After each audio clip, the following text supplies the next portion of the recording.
हम मुस्लिम तुम लोगों को क्या कर सकते हैं देख लेंगे 15 मिनट में। मुस्लिम लोग है ना, 1 सेकंड में तुम लोगों का 12 बजा देंगे। माँ काली का जो मूर्ति था उसको पुलिस वैन में अरेस्ट करके लेके गया। काफी सारे लोगों को मैं जेल तक और फांसी तक पहुंचा के आया था।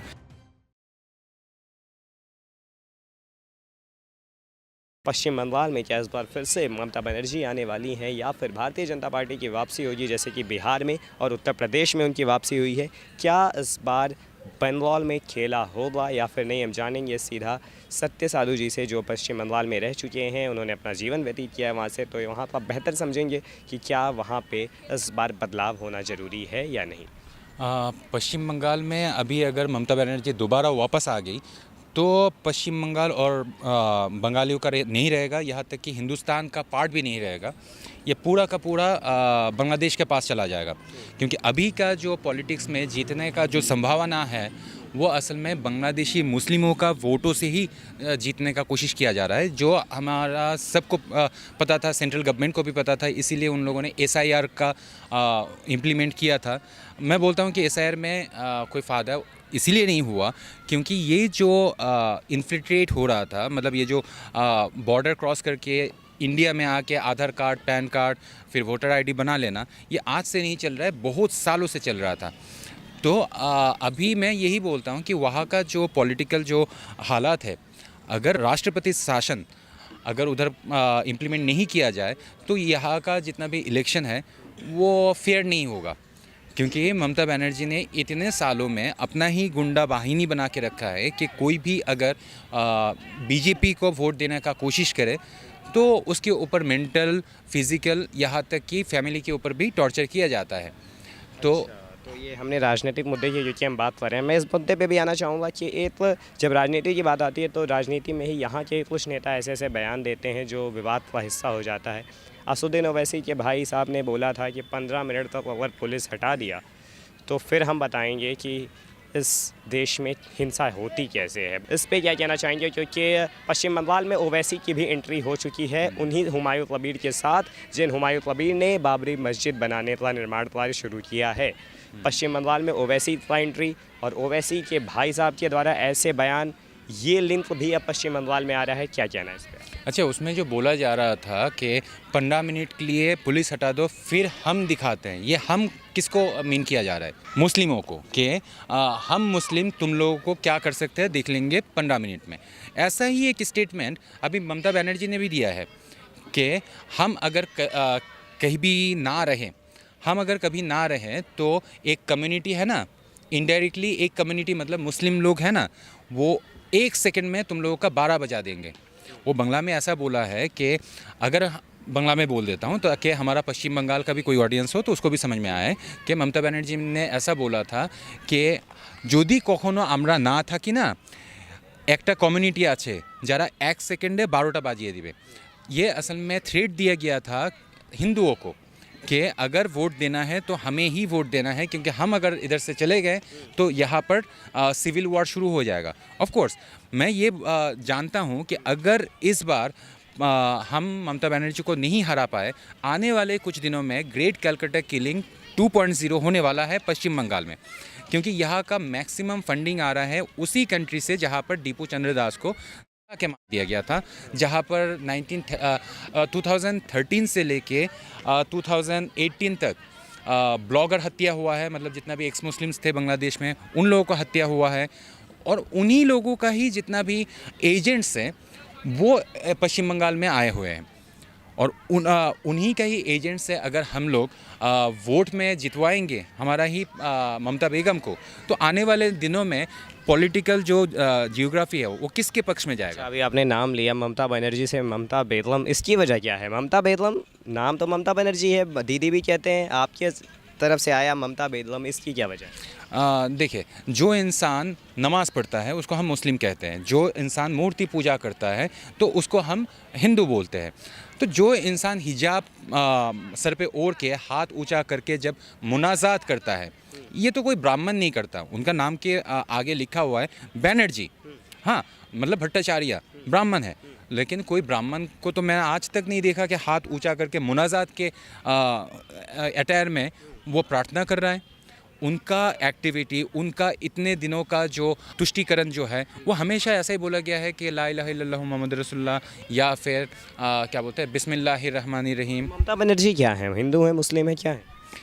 देखिए, ये पॉलिटिशियंस जो होते हैं ना इस तरीके का, जो अपने स्वार्थ के खातिर किसी भी लोगों को तुष्टीकरण कर सकता है, तो ये असल में तुष्टीकरण करने वाली एक स्वार्थी नेत्री है, जो मुस्लिमों को तुष्टीकरण करके अपना कुर्सी में बैठना चाहती हैं। किस धर्म से आती हैं? ये तो असल में हिंदू धर्म ही है, लेकिन उनका जो एक्टिविटी है मुझे शक है कि वो मुस्लिम ही होगी, क्योंकि ममता बनर्जी मुस्लिम होगी? हाँ, क्या मुझे एक चीज़ बताया, जब 2025 में पश्चिम बंगाल में ये माँ काली का गढ़ काटा जा रहा है, तब ये ममता बेगम अगर बैनर्जी होती तो उनको दुख होता कि हमारा राज्य में किस तरीके से माँ काली सबसे बड़ा जो सर्वोच्च देवी माना जाता है, माँ दुर्गा, माँ काली, तो इनका जब काटा जा रहा है तो उसके अगेंस्ट में एक्शन क्यों नहीं लिया गया। यहाँ तक कि उल्टा क्या हुआ कि माँ काली का जो मूर्ति था उसको पुलिस वैन में उल्टा अरेस्ट करके लेके गया। पहले मुसलमान थे, अभी आप हिंदू धर्म में आ गए, पश्चिम बंगाल में आपने अपना समय व्यतीत किया है, वहाँ के जो वातावरण थे उसमें क्या आपने कितनी कठिनाइयाँ झेली? क्या वहाँ के वातावरण में आपने ये चीज़ें महसूस की कि वहाँ पे जो मुस्लिम हैं, और अगर आप मुस्लिम से बदल कर अब अपना धर्म बदलना चाहते हैं, जो कि देश के अनुच्छेद 25 में लिखित है कि आप कर सकते हैं, तो उसमें आपको क्या क्या समस्या आई? देखिए, इस्लाम में क्या लिखा गया है और इंडियन कॉन्स्टिट्यूशन मुझे क्या हक दिया है, दोनों अलग चीज़ है। इस्लाम ने ये सबको बताया गया है कि अगर कोई भी इंसान इस्लाम छोड़ता है तो उसको मुर्ताद करार दिया जाए, और मुर्ताद का एक ही सज़ा सरतन से जुदा। तो मेरे ऊपर इस्लाम छोड़ने के बाद जब सबको पता चल गया, मेरे ऊपर हमले का अटेम्प्ट हुआ था, मुझे मारने का कोशिश किया गया। की साजिश हुई आपके साथ बंगाल में? ये बांग्लादेश में हुआ था, क्योंकि मैं बांग्लादेश का एक पॉलिटिकल एजेंट के साथ मैं इन्वॉल्व था। वॉर क्रिमिनल ट्राइब्यूनल में काफ़ी सारे लोगों को मैं जेल तक और फांसी तक पहुंचा के आया था। ये 2013 का एक इशू है बांग्लादेश में। तो उसी टाइम ही मेरे ऊपर हमला हुआ था। और 2016 का मैं बात करूं, जब ऑलरेडी ममता बनर्जी काफ़ी सालों हो गए हैं पश्चिम बंगाल के कुर्सी में बैठे हुए हैं, उनका एक्टिविटी 2016 से मैं जो देखते आ रहा था मेरे सामने कि कोई भी अगर जय श्री राम बोलता है तो उसको जेल में डाल दिया जाता है, हाँ, या फिर उसके ऊपर कोई भी तरह का एफआईआर करके उसको टॉर्चर किया जाता है। और क्या बोलते हैं, उधर का जो मेयर है, कलकत्ता का मेयर, उनका नाम है फिराद हकीम। फिराद हकीम एक प्रोग्राम में ये बोलता है कि पश्चिम बंगाल के 50% लोग उर्दू में बात करेंगे। और अभी जिसका हुमायूं कबीर का नाम बोल रहे हैं, तो उन्होंने क्या एक्टिविटी किया है कि इस देश का जो क्या बोलते हैं क्रिमिनल है, इस देश के ऊपर आक्रमण करने वाला बाबर, इस्लामिक टेररिस्ट बाबर, जो हमारा देश में आके हमारा कोई कल्याण नहीं किया था, हाँ, उल्टा हमें नुकसान पहुंचाने के लिए हमारा देश का हिंदू माँ बहनों को करने के लिए ही आए थे। जो बाबर हमारा देश का मंदिरों को तोड़ा था, हाँ, हमारा राम मंदिर को तोड़ के उसने अपना मस्जिद बनाया था अपने नाम पे, तो उसको हम इस देश में मस्जिद उसके नाम पे कैसे कर सकते हैं? हमारा उनका निलंबन क्यों किया? टीएमसी ने उनको अपने पार्टी से निलंबित क्यों किया? आप बोल रहे हैं कि ममता बनर्जी मुसलमान हो सकती हैं, जो आपको लगता है, आप उनकी गतिविधियों को जैसे देखते हुए हैं, फिर उनको निलंबित क्यों किया गया? जब वो बाबरी मस्जिद का निर्माण करा रहे थे, उन्हें अपनी अलग पार्टी बनानी पड़ी। देखिए, असल में जब क्वेश्चन रेज़ हो गया कि जो क्वेश्चन मैं रेज़ किया हूँ कि इंडिया का दुश्मन, जैसे अजमल कसब के नाम पे तो हम लोग कोई भी इमारत या मस्जिद नहीं बना सकते, तो अजमल कसब का जो औकात है, बाबर का भी वही औकात है। तो बाबर को हम हीरो कैसे मान सकते हैं? जो भी हमारा देश में बाबर को हीरो मानेगा, उसको हम क्रिमिनल के नज़र से ही देखेंगे।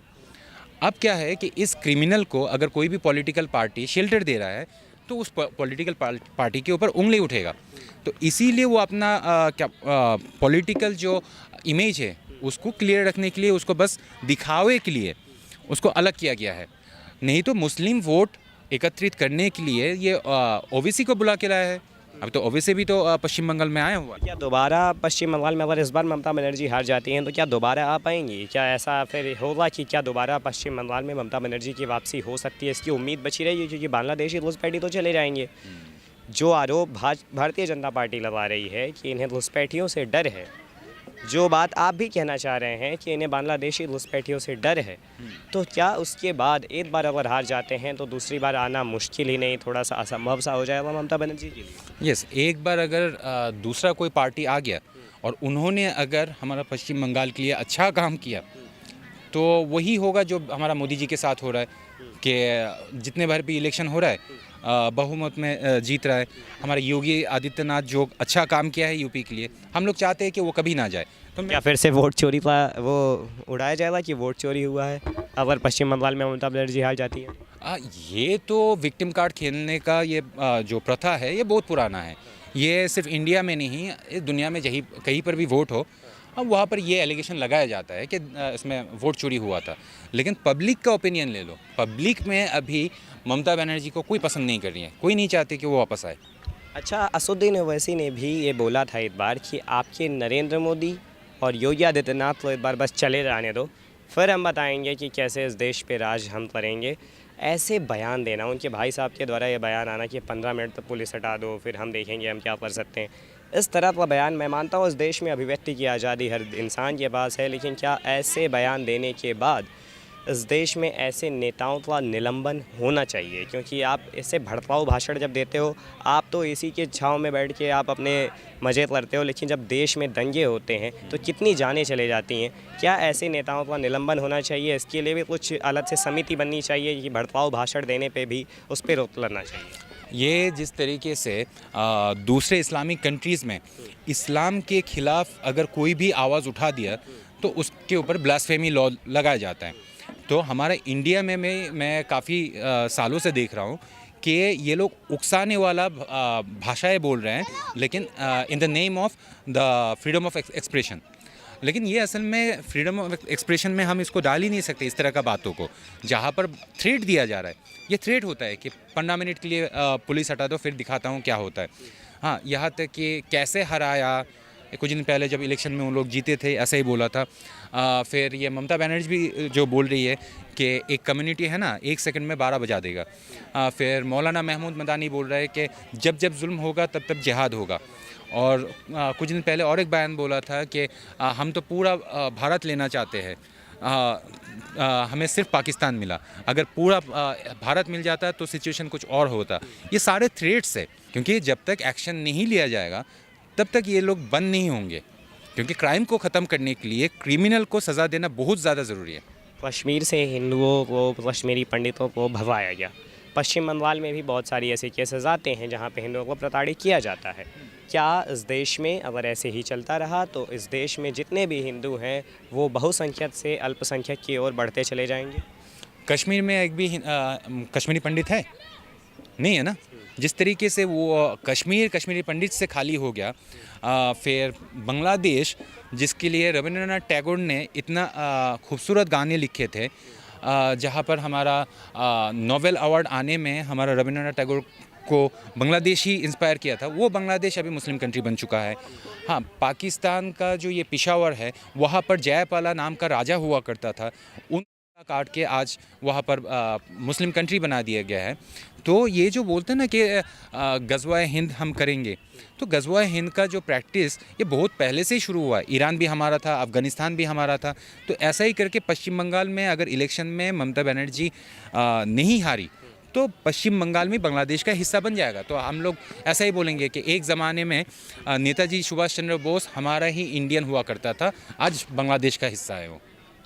अंतिम सवाल, सौभाग्य की एक बात, जैसा आप बोलना चाहते हैं कि पश्चिम बंगाल में ममता बनर्जी की सरकार दोबारा नहीं आनी चाहिए? यस, और इसके लिए जितना भी हो सके बंगालियों को जागना है, अपने इलेक्शन को प्योर रख के सही बंदे को वोट देना है। ममता बनर्जी मुस्लिम है? हरकतों से मुस्लिम है, नाम से हिंदू दिखाने का कोशिश करती है। ममता बनर्जी का पश्चिम बंगाल में रहना क्या पश्चिम बंगाल की जनता के लिए अब एक खतरा का वार्निंग अलर्ट है? यस, ऑफ कोर्स, जब तक वहाँ पर भेड़िया रहेगा एक भी हिंदू मुर्गी बचेगा नहीं। क्या एक बार और ममता बनर्जी की अगर सरकार आ जाती है तो क्या ममता बनर्जी इस बार वो सब कुछ करने वाली हैं जिसका डर हिंदुओं के मन में है? हाँ, क्योंकि जितना गुस्सा उन लोगों ने पाल के रखा है एसआईआर के बदले में, कि एसआईआर में काफ़ी सारे रिश्तेदार चले गए ना जो इधर इलीगल रह रहे थे, कुछ लोग जो इधर पकड़े नहीं गए वो अभी भी इधर है, उनके बाकी दोस्त लोग बांग्लादेश चले गए। तो इस चीज़ का गुस्सा वो लोग आफ्टर इलेक्शन वो लोग मिटाएंगे। तो क्या इस बार एक बार फिर से खेला होगा या फिर ममता बनर्जी की सरकार दोबारा बनेगी, लगातार बनेगी? भारतीय जनता पार्टी अपनी पूरी जद्दोजहद में है कि किस तरह पश्चिम बंगाल में उनकी सरकार बने। माहौल गर्म हो चुका है, चुनावी माहौल बहुत तेज़ी से आगे बढ़ रहा है। तब तक के लिए बने रहिए हमारे साथ, आप देख रहे हैं ओ न्यूज़ हिंदी।